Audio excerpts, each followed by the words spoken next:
We live in a world now that is generating more data than we have ever seen in one place before. And when Alec came up here, he said, I am not a nerd, so I'm going to say the opposite thing. I am a nerd. Thank you. I'm a scientist, and I study the data that is generated by people sharing links and content online. And we at Bitly have a very odd little piece of infrastructure where we see approximately 70 million unique new pieces of content every day that are being clicked on and read by approximately 300 million people around the world. The majority of our traffic is not from the United States at this time. And so here you see a map of my city, New York, defined by the paths where people run. This is from Nike Plus data. This is from people's running shoes, highlighting the ways that people use the city. And so what this data is actually bringing us is the ability to take conversations that would have happened and evaporated and to record them in a way where we can study them. So it is not so much engendering new conversation as it is taking the conversations that people already have and bringing them online. And so one way to think about this is that we are taking all of the world's gossip and we are recording it in a way that we can analyze it in aggregate, and we can learn from it, and we can see how ideas are shared and how it propagates from one person to another. This is an image from NASA and Google Maps of the world lit up from space, and we see the same thing now. There are actually no geographic boundaries on this map. This is a map generated from people clicking on links through Bitly from 1 hour on April 31st in the evening on the East Coast. So this is another thing that is fun to look at. This is how people talk about pizza in New York City. And especially after seeing something so emotional, I'd like to lighten the mood a bit. And these are the words we care about in New York. They're things like slice, immigrants, famous, cents, pizza, nicknames. And here are the words people use in Italy.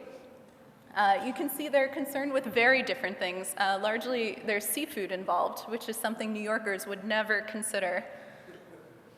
And we can look at this around the world and see what people in California say, where the word avocado shows up. This is a fun example of the kinds of things we can learn from looking at data. This is a not quite as fun example. This is from WikiLeaks. This was a visualization done by an NYU graduate student named Drew Conway and Dr. Mike Dewar, who's one of my colleagues, where they've taken the words in the WikiLeaks posts and they ran it through a clustering model and plotted it geographically. And so this is by year, from these visualizations, you can start to see the progression of conflict. You can also start to see the geography. You can sort of infer where the highways are because you see where the improvised explosive devices are found and talked about on these maps. And so here we are, able to see what people around the world are reading at any given moment. And there are really two interesting dimensions in this data. One is place, the other is time. And we can learn how things spread over time and decay over time. And so here's an article from the New York Times, approximately 10 hours after it became public. Each of these yellow dots is somebody reading the article. Each of the pink dots is somebody sharing it. And we can continue to watch it and see how it propagates. This is 20 hours out, where each new share generates a whole new trail. And in case this isn't clear, we can also visualize in this way. So this is work visualized by the New York Times Research and Development Department off of our data set. Each of these pink dots is a tweet, and each of the yellow stacks is the traffic around the article, the people reading, generated from that content. And if you look into this data, you'll find that the way op-eds are read is very different from the way breaking news is read. And we've been able to find things like the half-life of a story shared on Twitter is 2.8 hours. That means it will reach half of the people it will ever reach in 2.8 hours. On Facebook, it's slightly longer. On other platforms, such as YouTube or email, it's quite a bit longer. It's 7 or 8 hours. So we have to wonder whether this is actually a reflection of reality, whether the things we can learn from these aggregates and distributions actually tell us something about what's happening in the real world, or whether they're just useless cartoons.